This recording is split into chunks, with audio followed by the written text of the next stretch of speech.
Let's talk about this. The one ad strategy consistently makes over $100,000 with Mario. We can jump right into it. Are you ready? Yeah, let's do it. All right, let's go. All right. So first of all, this is more like one thing that I've consistently seen used in every single scale that myself or a client has done multiple 6, multiple 7 figures with, even 8-figure campaigns. Okay. It's not groundbreaking in that the fact that we know we need to test creatives. Okay. But some of the most simple things executed in the most direct way are exactly what you need. And a lot of what I coach, whether it's initial testing, whether it's creative testing, whether it's ad strategy testing, it really comes down to iteration testing. And it comes down to being willing, whether it's just the amount of cards that you test. Okay. It comes down to being willing to test as many variations as it takes to get success, and to honestly look at the data and follow the breadcrumbs of that data, whether it's a message card, whether it's the message, whether it's the design, whether it's the platform, whether it's the ad strategy.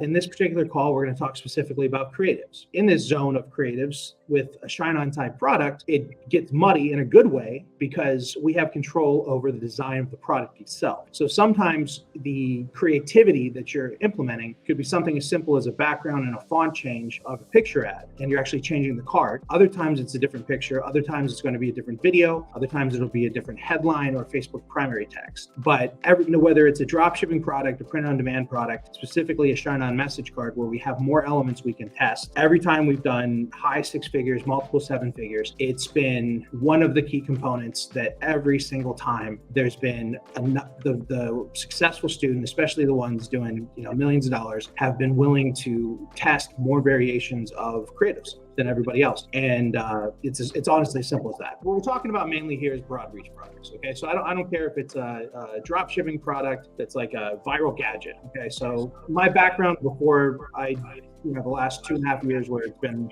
all ShineOn, that was the drop shipping world, right? So we're selling all kinds. So you want a broad reach product, a product that some people might even call saturated, because we know that these products are going to make a lot of sense. Okay, my first $1 million product, my first job quitter, I literally used a watch that the 2 most popular dropshipping courses at the time used an example of don't sell this product because it's saturated. So what did I do? I sold that product and did $1.5 million in 8 months, quit my job. Okay, and then you know why? Great creative. It was literally a picture that a 16-year-old kid took on his iPhone and just tagged my Instagram page. I threw that into an email. It was the most lucrative email I'd ever sent. Okay, this is my first year in marketing. Okay, I was a bartender, bar manager, and then I threw it into my Facebook ads. We went from doing $1,000 a day on shout outs and a little bit of money on Facebook, doing $25,000 a day within a few days. It was that simple. We put this picture in front of everybody, and it made all the difference in the world. And I've seen that in ShineOn products. I've seen that across the board. Sometimes it's something as simple as a headline, or in Facebook we call it a Facebook primary text, where you change the angle, and that angle could be just a review. It could just be the way that you're presenting this product. It could be literally the adjective of a ShineOn product. You could go from my beautiful blank to my blank wife, right? And that one little thing might get you a 30% higher click-through rate, and that's all it takes to be the difference between fizzling out or doing $500,000, $1 million. And we've got some examples in these slides. So I just want to clarify a couple things. So broad reach here, you're saying that basically every time you've ever scaled, it wasn't like super niched. It was like you were targeting big, broad. It was like family, married, daughters, stuff like that. Is that right? Yeah. Whether it was a ShineOn product or anything else, it's something that is going to, specifically for me to the US, is going to appeal to a large number of people. Right. And by the way, this is kind of my experience too. The big numbers are in huge audiences, and they kind of make sense, right? It's logical. Yeah. Then over here, you put every scale might be a little different, but the one necessary piece in all of them was testing enough creatives to get an advantage. And by creatives here, it sounds like you're kind of lumping in not only like message cards and message card design and all that, but also the ad creative side. Is that correct? Yes and no. So that's where it gets a little muddy, right? So the way that I teach, all my students, and the way we execute, if time is on your side, let's say it's the summer and it's a slow period, well, then you go with a progression, right? And I call it the EPM progression, eComm Performance Mastermind, our coaching. And you're going to test some cards, and you're looking for an outlet. right, or you're looking for something that's going to make some multiple sales on a low amount of spend. Now you're going to test variations of that card to try to find the best version of your outlying idea. Copywriting tweaks, small graphical tweaks, maybe some large graphical tweaks, okay? And then once you have the best version of your original potential winning idea, now you'll go into creative testing. Then you'll go into some more, advanced pre-scaling and scaling strategy. That's when you have time. Now, we're right at the beginning of historically where the momentum spikes for Mother's Day. So you don't want to take your time. You get something that's got some traction, you want to throw everything you've got at it. And so in a period of time like this, where the momentum's here and it's about one of the best 3 weeks of selling of the whole year, you want to view the card and the video and the picture and the headline. You want to go ahead and get a little dirty with throwing every idea you have out there and shooting from the hip, and then looking at the data very analytically and following the breadcrumbs. Or if you just get a banger of a creative and it's just so obviously better than your baseline, you can throw it right into a scaling campaign. And that's when you'll see in some of these slides, that's when you see, these screenshots of, my students and my clients, where we go from little to bam, up to 20 grand, 30 grand days, a couple days. Almost always there's an additional advantage there. And almost always that additional advantage is a great creative. Yeah, that's awesome. Okay, got it. Thanks for clearing that up. Okay, you ready for this one? Okay, so we kind of talked about this. So whether this is determination, right? So this is mindset and execution. Whether it takes 12 tests, 100 tests, 160 tests. The determination to do what it takes is consistent in every 7-figure seller, every 7-figure scale. I've done almost every multiple 6-figure scale. The consistency to be willing to put it out there makes the difference. And it's just pure math. If you're willing to test 100 different creatives and you're willing to follow, say you test them in blocks of 10, you test 10. Okay, well, this picture and this headline kind of work well. Let me build off of that. Maybe I throw it into ChatGPT and have it rewrite the hook for me again, right? Maybe you've got a video ad and it starts with get blank something they'll cherish. Cool, that works. Now I'm gonna ask ChatGPT to rewrite that headline for me 10 times. And maybe I ask ChatGPT, hey, rewrite that headline for me 10 times as if you are, Robert Cialdini, right? For example. So you can even pick marketers and psychologists, have ChatGPT rewrite your headlines in the words of somebody famous. And so now you can split test so many different elements so quickly, and you're just following those breadcrumbs. And if you're willing to do that, and that can be, I know Matt Boz on this call. So for example, he tripled his open rates on his emails, and he's done that for a lot of our clients too. He's in my group. And that was literally just by being willing to, we're getting off the beaten path here, but this just shows the power of testing more iterations. So he tripled the open rate of his abandoned cart emails just by split testing enough subject lines written by ChatGPT and some of his own unique ideas and some of his unique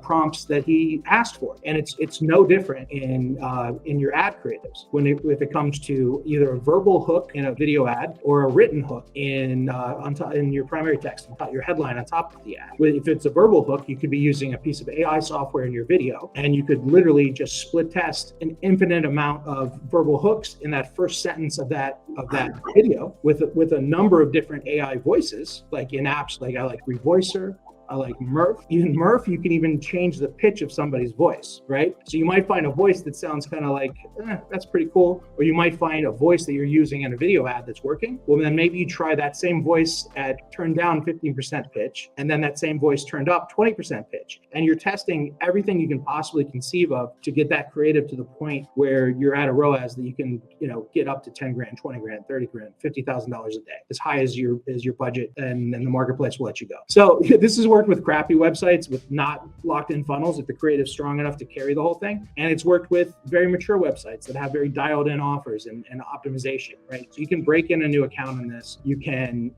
or you can do it on something that's already locked in. And obviously the more locked in your site is, the more locked in your offer is, your post-purchase, the faster your site is, the more advantages you have, the less weight this creative is going to take. But if you have a great creative and a great upsell sequence and funnel and very fast, simple site that's very shoppable, then a great creative is going to take you to just quit your job off of it, like I did. Literally just one picture ad from a 16-year-old kid on his iPhone allowed me to quit my job. By the way, I've seen this too. I did kind of the same thing on one of mine where I took I call them parking lot shots. I took a real crappy UGC photo of one of the products, and it scaled like crazy with the photo. So I completely agree. I actually love this whole concept. I mean, one of the things I love about your approach, Mario, is testing is really at the core of your success, like at every layer in a sense, right? Like you're testing phrases, testing testing designs at the product level, and then you have, once you get like the right signals there, then at the creative level, you're testing a bunch there. You're basically just a scientist that's creating kind of winning formulas or winning potions or winning products at the end of the day. I mean, I totally dig all of this. So I have a question. We have a big advantage with ShineOn products over, like I said, my background in dropshipping. With dropshipping, the product was going to be the same no matter what. So all you could do is test the creative. Yeah, good call.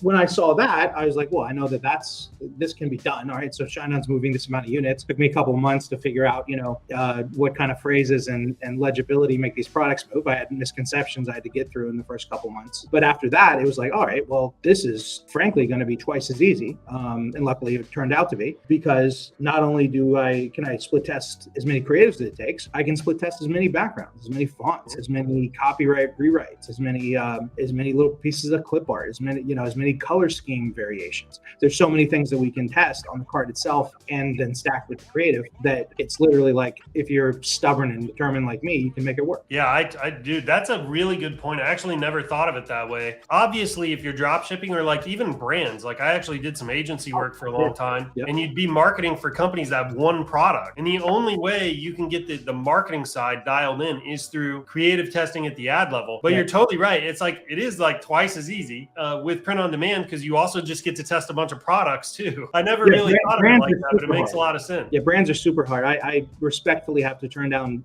clients with brands all the time. I say, well, do you have a break even or profitable, acquisition right now with paid traffic? Because if you don't, I'm not the guy for you. I can't tell you what's going to make that like clothing item work. Right? If you come to me and say, this is what works for customer acquisition, but we can't scale, I'm like, no problem. We're going to try a bunch of different creatives. We're going to try a bunch of different ad strategies. And we're going to split test emails. We're going to speed up your website. It's going to be easy as pie. Come to me with anything break even or slightly profitable, I'll take it to the next level. But with a brand, like, you can't change the product. That's all they got. It's sitting in the, and if they have a crap product, it's sitting in the inventory. That fidget spinner sitting, they got 100,000 fidget spinners. Like, good luck, right? Like, if it's a crap product, you're trying to put lipstick on a pig is all you're trying to do.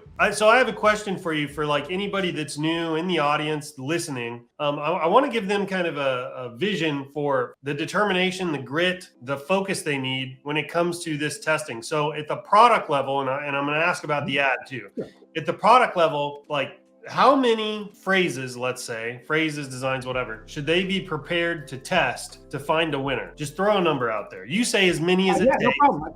I've gone through this enough now. I'll tell you exactly. I've seen it can take anywhere from 12 to 160 cards. 116? 160. Anywhere between 12 and 160 cards has been the range that I've seen. I love that. Real talk right there. The danger is if it works after 12 cards, because you might do $500,000 and never do it again because you didn't have to work hard enough for it. And when I onboard a client, I talk about it. I'm like, listen, if you hit a winner quick, get ready to work a lot harder on the next one. Yeah, I love that. That's real talk right there. But for anybody that's new, you have to understand, you're going to test 160 products and then you'll find one product you'll run up to over $1 million in revenue. So it pays for itself. People wouldn't be doing this if it wasn't still extremely lucrative after going through that whole process. So that's at the product level. Now, what about the ad level? So let's say you get a product, you've got some positive signals coming to you from the marketplace. How many ad creatives do you think you have to test before you kind of get that roughly dialed in? Well, it's not in a vacuum, right? Because the better the card is and the more on trend you are. Like, if it's a mom card and you're doing it 1 week from now, you're going to have to test less variants to find your winner, but then you got to get aggressive quick, and you'll probably have to test less. If it's a winning card, you probably have to test less creatives, right? If it's the month of July and you're doing a to my wife card, you're going to test a ton of variants, and you just got to know that. You just got to know, depending on where you're at with the trend, it can happen very quickly or it can happen slowly. And if you look at Q4 too, if you do a bunch of testing and you're willing to take a little bit of a loss on your testing budget in late Q3, well, you're going to be one of the first ones that can scale for Q4, and you're going to have a much longer run. Yeah. You're going to have a much stronger funnel. You're going to have optimization on a human, on an algorithmic level. You're going to have time to get multiple creatives working, multiple different post-purchase upsells, and you have an advantage, right? Totally. So it did not answer your question whatsoever, but it's as many as it takes, honestly, is what it is. I've done a $3 million run where we had 80 creatives, 4 of them worked. I've done, $1 million, multiple $1 million runs with a picture ad. And it was because we tested so many dang cards. It was one of the cards that made the job. And all of them had the same headline. Like, we didn't get creative at all. We just brute forced fonts and colors and color pairings and copywriting. We brute forced it through with enough cards that one of them got a 30% better click-through rate, and that's all it took to do $1.8 million. Yeah, that's awesome.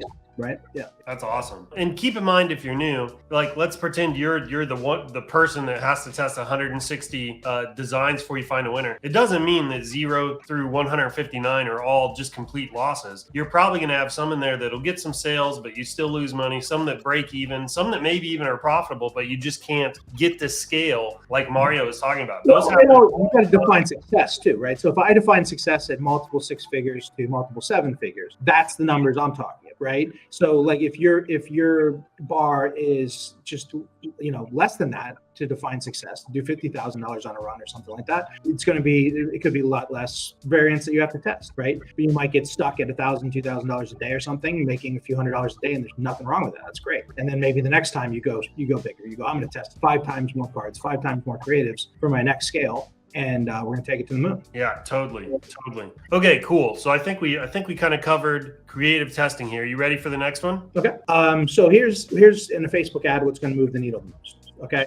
So the first thing that's going to move the needle the most is the media, and the media is your picture or your video ad, right? Testing a multitude of pictures, testing a multitude of video ads. Okay. The next thing that's going to move the needle from creative testing is, in marketing we would call it a headline, because it's above the product, right? So like, it should be called a headline, but in Facebook they call it the primary text. It gets confusing because I keep calling it headline, but it's the Facebook primary. That's what can move the needle. And I've got a few examples in here, I think, in the next slides where that moves the needle. And if especially now with the way that Facebook's algorithm works, putting some different words up there, it's similar to sort of like keywords, because the Facebook's going to pick up on that. So it's not only, you got to keep in mind that when you're doing card testing or creative testing, it's not just what the human beings respond to. It's, you might, especially with a card, you might put 100 versions of your card in front of somebody, and the algorithm just likes one more than any of the people, right?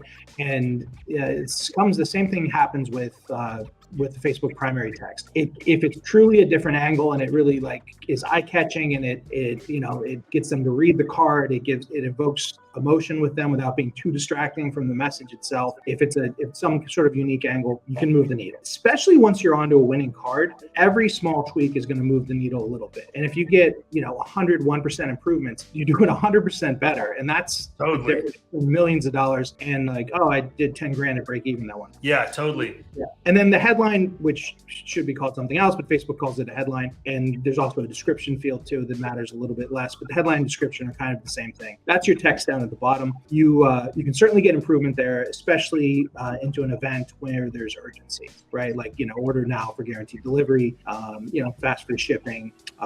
You can kind of keyword stuff this here now too, like perfect gift for mom. Facebook's going to pick up on that, and probably going to help your targeting when you're targeting super broad too. So split testing those small elements in order of importance being media, followed by primary text, followed by headline. It's funny to me because I came to the same discovery that the primary text moved the creative more than the headline. In fact, and I think it's because people look at the primary text before they look at the headline, which kind of makes sense, because even though the headline is kind of in bold and all that stuff, the primary text is at the top. But I kind of figured that out way back in 2017 or whatever. So it's interesting that you've come to the same conclusion on that. Yep. Yeah, very cool. Okay, and this is just to show that this works on any broad reach product. Okay, so here's my buddy Sean. Sean and Tommy were some of my first 7-figure success students years back. Okay, Sean's a full-time, extremely successful marketer, and we were just selling a viral gadget on Facebook, and it was doing okay. It was like, hey, you got a winner, you're gonna make a couple bucks. And it was either Sean or Tommy came up with the headline, Facebook primary text, that changed the angle of what we were selling, and it was basically a testimonial, and it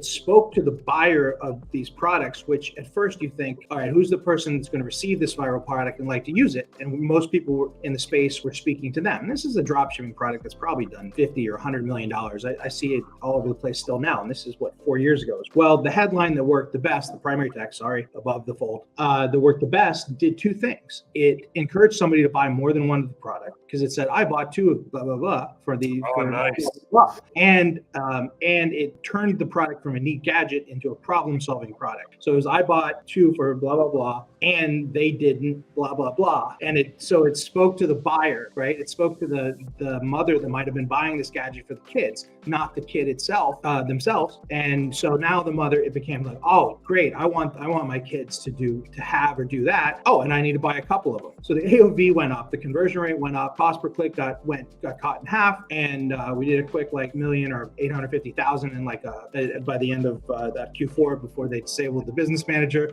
and at like a 4 ROAS and Tommy and Sean were able to quit their jobs off of it. And that headline or Facebook primary text completely changed the game. We were using the same kind of just AliExpress picture that everybody else that was dropshipping the same product was using, but our, in this case and in many, many cases, that one creative advantage, and then obviously you got to get super aggressive after that with your ad spend, but that one creative advantage time and time again is always a key factor in being able to scale. So you guys implemented that right around here, I assume. Yep. Yeah, right there. And then it went to do like 850 or something before they turned off the ad account because it was dropshipping. And so here's an example product. And if you go back, I think a year and a half, 2 years ago, this was a Father's Day winner with Tiffany Q, who was top seller at the time. I remember this one. Yeah, and we were on a coffee with Michael for this. So this was a ShineOn product for Father's Day, and she implemented a creative sandbox just like I'm teaching on this call, or going to show you on this call. And she made a bunch of UGC type videos, and you guys can go find this video, and you can hear her talking about this exact experience from a couple Father's Days ago. And there was one video she took that showed off a ShineOn product to have just way higher perceived value. It was just that video. Just the second we threw it in some campaigns, which was like, if you look at that arrow, it was like we were just kind of hovering around a few thousand a day, around break even, just trying to get this thing to work, maybe small profit. And the second she put that creative in, we were up to $30,000 a day. We were able to charge $10 more for the product, and our ROAS went from a 2 to a 3. And that's return on ad spend for people that are beginners. So it basically means, we went from making a couple $100 to making $5,000 or $10,000 a day for a few days, right into the cutoff. Would have been, hey, that was cool. You did 50,000, made a couple bucks. With that creative, cool, you did 200,000. And if iOS 14 hadn't come in the day after that top day, iOS 14 came in. I remember I was texting Eric. I was like, hey, you guys cool if I pump this thing up to 50 grand or 100 grand a day for the next couple of days? He's like, yeah, do it. And then iOS 14 adoption came in, like campaigns got all scrambled. So this should have been like a $500,000 screenshot, but iOS got me. Now, I kind of forget here. Yeah, this was the run up to Father's Day, right? This is a Father's Day product. Yeah, we caught that UGC creative right a few days before the deadline, and right when iOS 14 adoption became mandatory, so it scrambled our campaigns. Even just sort of like with those disadvantages, this still was, like almost a 200 grand run at a really high ROAS and was highly successful. Yeah, that's cool. I totally remember this. Okay, all right, next. So, everybody's got different opinions on this. For me, when you're initially testing a card, nothing matters to me. I don't want to hear about click-through rates. I don't want to hear about I don't want to hear about CPMs most of the time. I don't want to hear about add to carts, initiate checkouts, engagement, likes, comments, shares. All I care about is sales. Did one human being, let's say we, like I teach, you do $25 a day for 2 days. Did one human being break out their credit card and purchase? Did multiple human beings break out their credit card and purchase? I don't care about anything else. Especially on a brand new ad account, you're going to get, I see it all the time. You're going to get 10 add to carts and you're going to think, oh my God, my website's broken, or boy, people really like this. I should spend more money on it. It was probably 10 add to carts from either Ireland or India or Singapore, and it's probably Facebook bot, right? You might get a bunch of initiate checkouts, and all that's happening is Facebook's not putting you on that particular campaign. Maybe Facebook had an algorithm change, and it puts you in a bucket of people that are known to initiate checkout but never actually purchase. Yeah, and those people exist, by the way. You might get a ton of engagement, and what might be happening is more likely than not, Facebook's just not putting you in front of the purchasers yet in that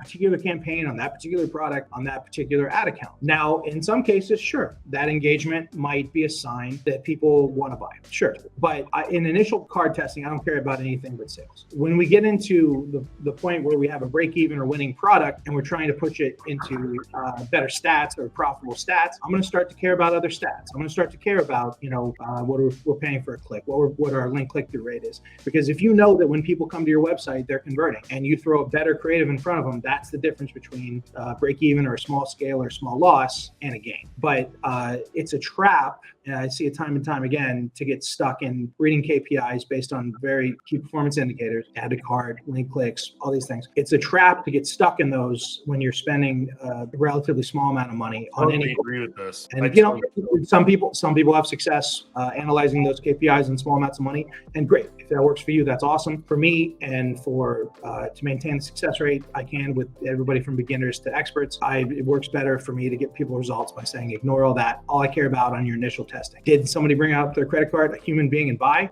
or did multiple people bring out their credit card and buy, or did nobody buy? And all the cards that nobody bought, I want you to look at those and analyze those. What's the commonality? Was it in Canva? Did it look like a really nice color scheme? But now that I look at it on my phone, it's washed out. I can't even read it, right? Is there a particular niche that's just not working for me? Is there a particular font pairing that's not working? Have I accidentally tested the same quote 10 times but I didn't realize it until I looked at the data? Am I filtering everything through what I'll call the I like this filter? And I'm only putting out cards that I like the copy. And so there's going to be some commonalities if you're true to yourself or you're working with a mastermind of people that will become blatantly obvious off of your losers. So learn from your losers. And certain niches are going to be more engaged as well when it comes to cards. So if you start to look at other key performance indicators like engagement, and you're selling granddaughter cards to grandmas, well, grandmas like Hallmark cards. But a 23-year-old married guy buying for his wife, he's either going to buy or he's not. He's not going to be as nearly as engaged. But he might be more engaged with his credit card, and he might be more engaged with his credit card on the first impression, especially if it's right before Valentine's Day or Q4 or Mother's Day, right? Hey, I have a question. So is there a certain way that you encourage your clients to track all these tests that they're doing? Like, do you have them working in sheets like Google Sheets or Excel spreadsheets or something like that? Or are they doing it all right in Ads Manager? So you can't really trust Ads Manager, as you know. So it's really each their own. Some people like to use third-party tools. Some people like to literally just use the most basic of spreadsheets. Matt Baugh, who's a coach in my program and also runs an agency with me, he's former accountant. You've had him on. He's a top seller. He's got some very intricate spreadsheets, and people will in our group will use a watered down version of that, or they'll dive deep into that. It's really kind of a personal choice. The main thing is you got to analyze the real data, and that you can't trust the data in the Ads Manager. It has to be that product actually make a sale. Now, when you get into the creative testing, you have to trust some of the Facebook KPIs like link click-through rate, cost per link click, and that's you're rating onto a product that's either a winner or almost a winner, and you're really just trying to improve what you're paying for a click and have a higher click-through rate, and that's going to give you the advantage you need to scale to higher highs, right? So at that point you can start to base your decisions off of the ads. Yeah, very cool. Let's keep going here. So building your creative sandbox. Okay. So here's the basic layout for how I like to do creative tests. Okay, so you've got a card, it's making sales, regardless of how you got there, whether you're using my testing strategy, Kirsta's, Jim's, Michael's, whatever you're using that's a proven strategy, especially for selling ShineOn cards, right? So you got a product, it's making sales, and you need an additional advantage to push it over the finish line here to get it profitable. So what you're going to do is you're going to create an ABO. This is Facebook, and that's budget optimized. I'm sure it could probably be the same in TikTok, but I'm not a TikTok expert. We do almost entirely Facebook ads for our interruption marketing. Okay. So we're talking Facebook here. I currently like to scale and test with the CBO, which is campaign budget optimized or Advantage Plus or whatever shopping or whatever they're calling it now. But I like to test creatives with an ABO because at the ABO, you're going to be able to choose your budget per ad set. And I want each idea that I throw into this campaign to get some spend. And if I did it as a CBO, well, you could have 20 different creatives in there and Facebook might just lock onto one and say, this is the one because it got a few sales. And it's just like, you might have 19 other ideas. One of those ideas might actually be what you need to spend money on because you've spent the time or money to create these creatives and you want to test the dang things, right? So I like to use ABO because you can just set the budget in, right? So I like to tell my clients anywhere between $7 a day to $75 a day per idea. And that really just depends on your budget and it depends on how much time you have. The closer you are to the momentum event and the closer you are to being able to to do your scale, or if you're in your scale and then the profit's just not thick enough and you need an additional advantage, the more ideas you test and the more money you spend over a quicker period of time, the better you're going to do. Now, when you're doing your creative testing, it should usually be profitable, because if you're onto a winning product and it's got a winning post-purchase upsell, well, some of these creatives are going to flop, but some of them are going to do good, and then some of them are going to do great. So like, if the creative sandbox is completely flopping, maybe your card and your site and your whole offer isn't good enough, right? So you can test a ton of money on a winning product or a break-even product in a creative sandbox, and that creative sandbox is actually going to make you some money. And then what you're doing is you're feeding your best creatives into your scaling campaign, and you're pumping money to them. And like we showed in the previous example, the Father's Day winner with that Tiffany had done, I think it was 20 or 30 different pictures and videos and headlines and things that she had tested. That one was so obviously better than everything else. It was getting sales, it was getting higher link click-through rates. We threw it in the scaling campaign, and bam, 30 grand, from a couple grand a day to 30 grand a day in a couple days, right? And so the simple setup that I like to do for this ABO campaign, call it a creative testing, call it a creative sandbox. You're going to have a dedicated ad creative, picture, video, what have you, for each ad set. And you're going to set your budget the same for each idea at the ad set level. And whether you have 4 or 40 or 80 or anywhere in between, every time you come up with an idea, just launch it. Don't wait for the next day. Just shoot it right from the hip. What we're looking for here, sure, sales are nice. We're looking for a higher link click-through rate and cheaper cost per click, because we know we already have a break-even or winning product, or almost a winning product. And if we can just get people at a higher rate to the site, it's going to work. Now, that's not always the case, because with a video ad, your sales pitch can become different, right?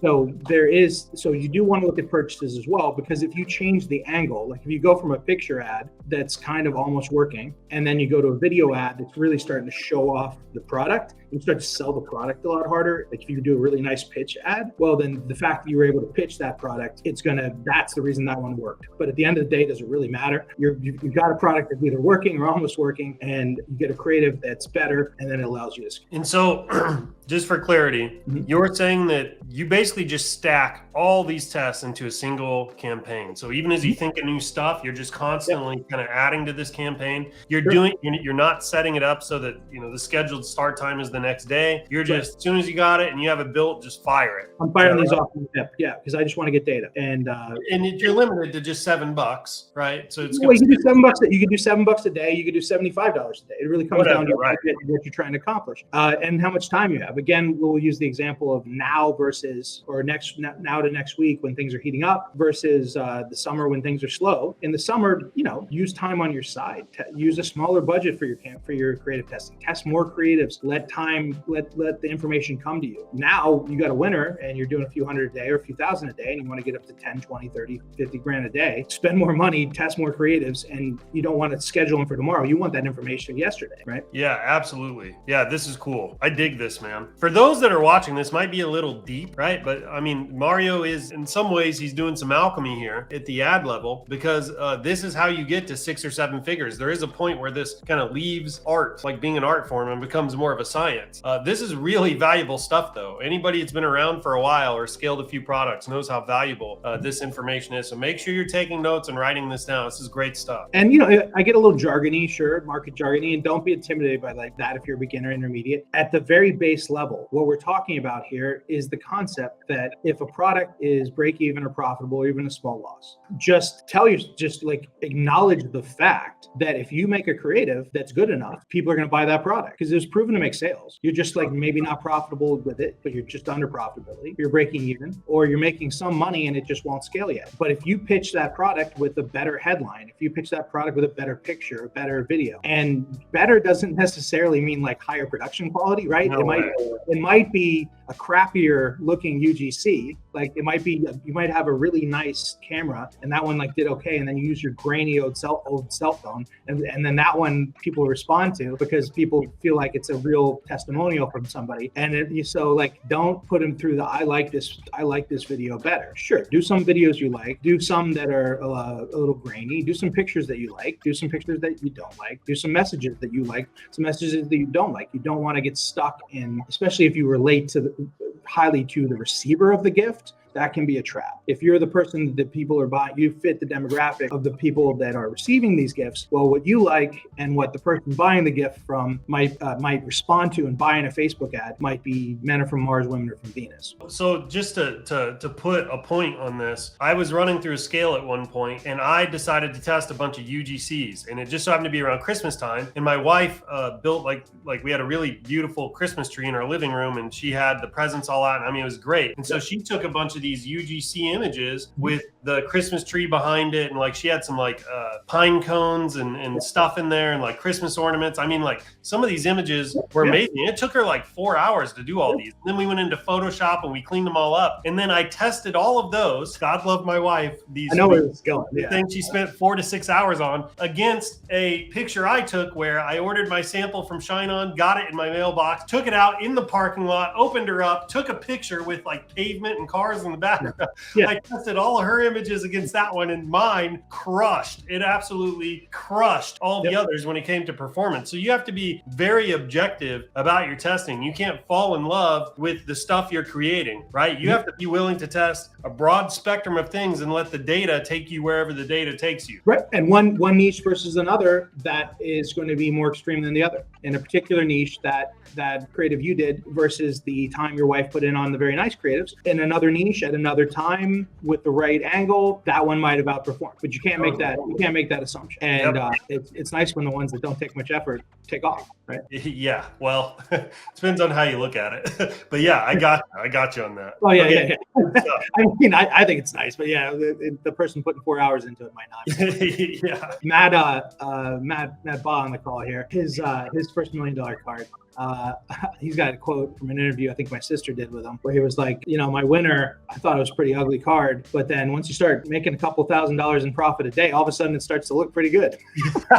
Yeah, that's true. It starts to look a little more beautiful. Yeah, it looks a little better. Yeah. I was literally embarrassed to put that card out there, but that one, you know what? It scroll stopped, and it got the clicks, and it got the purchases at the rate that it needed to for him to quit his job. Look, there is a marketing, man, I don't know if you call it a principle or what, but like ugly works sometimes. And I think it's because ugly stands out. Mm-hmm. Like people recognize ugly for some reason. It's like it breaks pattern recognition. Anyway, there's something about ugly that works.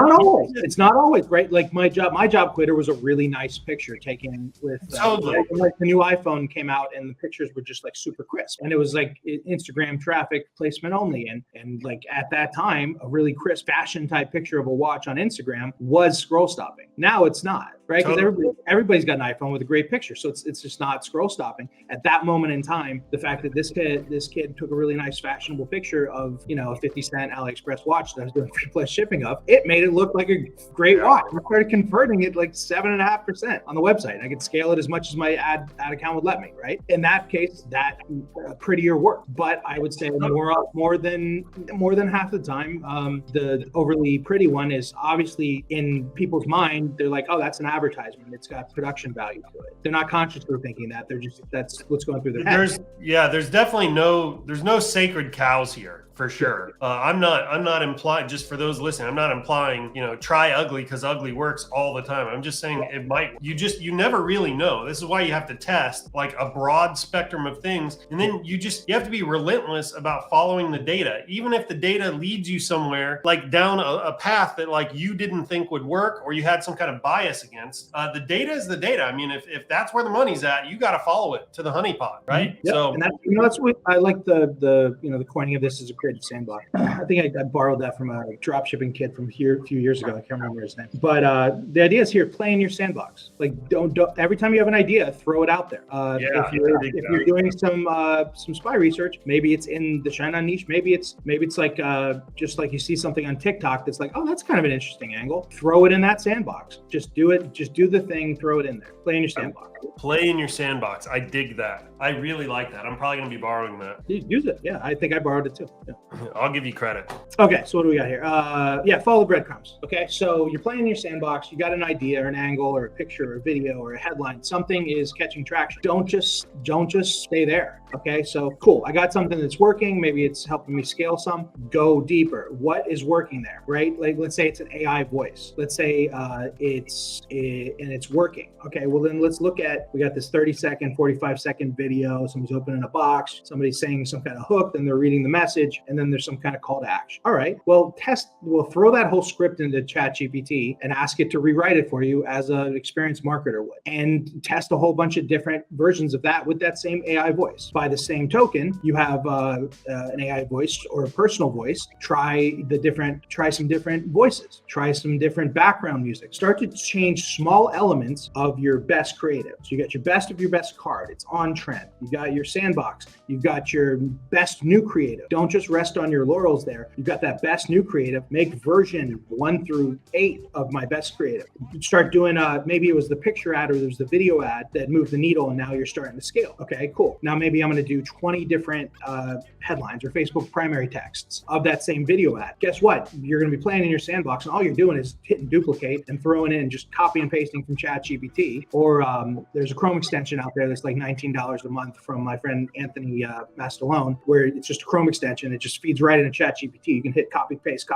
It's called adcopy.ai. Okay, so whether you're just doing ChatGPT or just rewriting them yourself, you're playing in your sandbox. You know you've already got a video creative that's making you money, and so you're just by playing in your sandbox. The sandbox is going to be profitable, and you're going to find, I guarantee, if you try 20 different primary text, 20 different initial sentences that are the hook of your video ad, you're probably going to find one that outperforms, and overall they're going to perform at least as well as your baseline. So you really got nothing to lose. Yeah. So let me ask you, do you ever use dynamic ads anymore? I've never used dynamic ads, and that's just a personal choice. They work, and so I'm not gonna tell people not to use them. Especially, there's plenty of people, especially experienced marketers, that are doing very well with dynamic ads. I'm just too old school, and I just. No, I get it. For me, it's just never been a piece of where I get ROI for my personal time. They work great. They do. And it's just not my style. I've always found I have to run them multiple times and make sure the results are the same across multiple tests before I really trust what dynamic ads kind of settle on. But yeah. I've had results from it where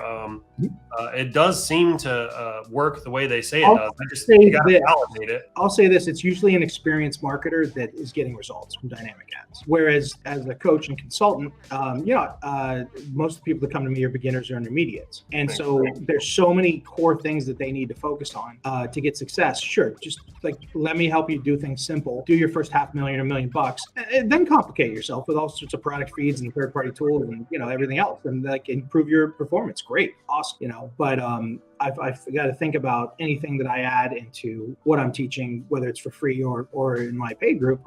I have to think about, all right, if I'm going to add this in, I know it worked for some of our 7-figure guys. What is the most watered down version of it that's not going to be a time sink and is going to have the highest chance of getting some ROI for everybody in the group? Or do I need to put this as a progression for this is something you do after you've done $200,000, right? Yeah. And for me, dynamic ads, they would factor in a little bit later in that. So yes, they work. Personally, I don't put my time into it there. Got it. Okay. All right. What's this? What we're looking at here. All right. So we're looking at an example of a summer product. This is an example where literally the adjective and just the brute force of variance of background color testing. So this is this is more of a sandbox of variation testing. And this is where it gets a little bit muddy because, like I said, if it's a brand or a dropshipping product, that's all you got. The creative has to do the job. Well, with ShineOn, the creative, at the end of the day, we're all just mainly slinging love knots and forever loves over here, okay? And so at the end of the day, we're selling a box with a love knot in it. And the card that's behind it, it's pretty similar to an ad creative, right? It's a message, it's a messaging, it's getting the job done of the person to buy, tens of thousands of love knots from us, right? And so in this particular case, what moved the needle was testing tons of different backgrounds, tons of different fonts, tons of different bolding, and we did a deep adjective test, and it was one particular adjective that got a 30% better click-through rate, and then we were able to scale it. And without that particular background, 2 different colors on the card, it was an ugly card. I remember at the time, people were like, "Really? This is the one?" It was like the top seller for ShineOn for like a week or 2 or something. So it fizzled out, and it was really ugly. It was a really ugly card, but it was the one that got clicks. It was a nice message. It was legible, nice message, and it was not the ugliest, one of the uglier versions with a particular adjective made the stats all line up that we could scale it. I feel like you're illustrating here in today's, like, there are a lot of ways to skin the cat here, and I'm just really digging this. I mean, I feel like a lot of what I focus on with my Coffee with Michaels, and I would say even some of my courses, it's like I'm trying to make the process as simple as possible for people. What I love about what you're doing is, like, I feel like what you're saying is kind of like, once you have that foundation down and some of that basic blocking and tackling, and you catch your first fish, right? It's like you have your first product that's kind of doing something for you. This stuff here is kind of like, this is how you take it to the moon, right? And you're introducing this really kind of easy, simple, well, I should say simple, maybe not easy, scientific method for basically testing all your way up into 6 and 7 figures. And you could do it scientific, or you can do it just throwing spaghetti at a wall, because at this point in time, now you have a product that makes sales. So you could get real wacky with it, not even name your pictures and video creatives, and just start to pay attention to the ones that are doing well, and then get scientific with it, right? Yeah. So you can be as organized as you want or unorganized as you want in your sandbox, because the fact of the matter is you could test the same idea accidentally multiple times, because does it really matter? No, it's speed. You're testing a lot of different ideas, and then when something catches traction, then you pay attention to it. Just like an initial product testing, you could test 20, 30, 50 cards and, to make multiple sales. Well, now I'm interested in those 2. And I'm also interested in the other 20, 30, 48, whatever it was that flopped, so that we can point out, we can come to commonalities on what failed on those, right? I lost my train of thought here. But another, on this slide here, I want to make it a point. You have to compare apples to apples, not apples to oranges. Okay, we'll use if you're looking at link click-through rate to find a better creative, you can't have, let's say you got a granddaughter card from grandma and a To My Wife card that are both break even or slightly profitable. You can't compare the link click-through rate on grandma buying a Hallmark card to a young man buying a card for the wife, because the click-through rates are going to be completely different. What might be a good cost per click or a great click-through rate in one niche versus the other, you have to compare apples to apples, right? So if you have 2 products that are almost winners or winners and they're in different niches, run separate sandboxes, because you have to compare what's going on that particular product in that particular niche. Yeah, that's a really good call out that a lot of folks don't think about at first. You have to really learn your niche and how your niche performs, which is all contextual knowledge you'll build the more you do this. So yeah, this is awesome stuff. Cool. Here's another shining example from last Q4, and this one was just a brute force again of the card itself, right?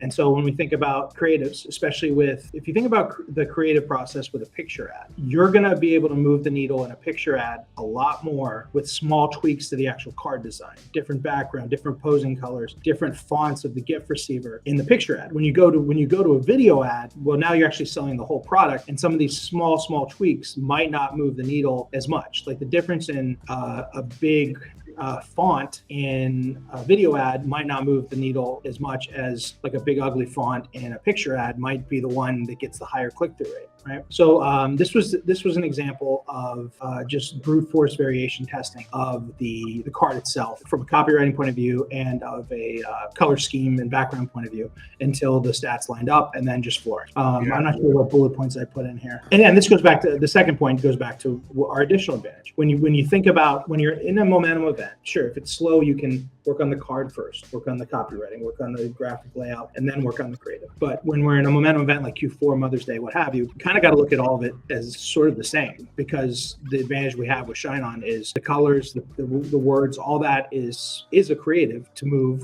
a love knot. right? Yeah, I dig this. So you're saying, I'm just curious here during this period where like you're onto something, but clearly testing, right? Trying to find your breakthrough. Is this profitable right here or break even?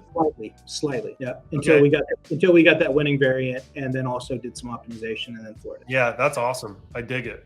Okay, cool. This is great. I love this stuff. The one right before this was an example of, and he's been on Coffee with Michael. This was an example of Dean's Q4 here. Dean in late Q3 did a great job of dialing everything in. He was willing to test early, willing to be patient, and use time on his side to get everything locked in so that he could have a great Q4. And his stats, as far as his post-purchase and his ad creative and his variation testing. In this particular example, without giving away too much of his sauce, the previous example was brute force of testing, both $1 million screenshots. The previous example was brute force of testing variations of the card itself to get the picture ad to work. This one was a phenomenal video ad on a just clean looking card. And it was the way that he pitched the card, the way that he did the video, in addition to having everything locked in. And there was, he could do no wrong in the method of scaling going into Q4. And so this slide versus the last. The previous slide was that client's willing to do the variation testing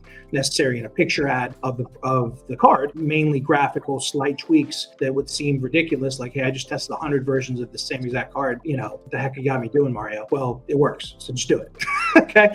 And this is an example of he made a great video creative, and that, in addition to a lot of his other things, gave him a great advantage, right? So whether it's a picture ad where you're testing more variations of the card itself and maybe the headline and primary text, or whether it's a video ad. In the video ad, you're probably gonna have to test less variations of the actual card. And if the video creative is gonna be the one that's the winner, and the creative elements of the video are gonna take that home, because there's already a product that was in sales. Can you, at a very high level, describe what the winning video creative looked like? I'll give you an example of like 3 styles of winning video creatives, and one of them may or may not be this. Okay.